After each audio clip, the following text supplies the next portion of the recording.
Here's Dr. James Dobson with Family Talk. Some years ago, I served as a school counselor at a public high school.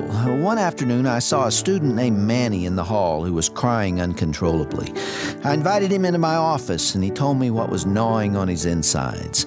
Manny said, "In the whole world, I don't have one friend, not one. There's not a person alive who cares whether I live or die.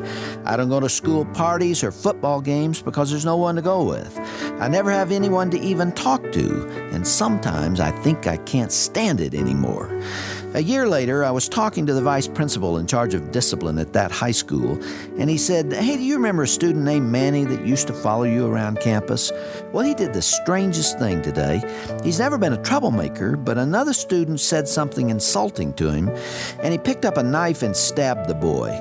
I wonder what would make a good kid do something like that, especially when he's never seemed to have any big problems before."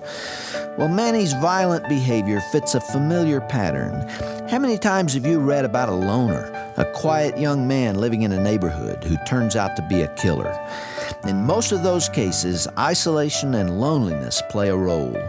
Human beings are social creatures with great needs for acceptance and respect. In some particularly vulnerable individuals, the failure to find a niche is not only uncomfortable, it can even be fatal.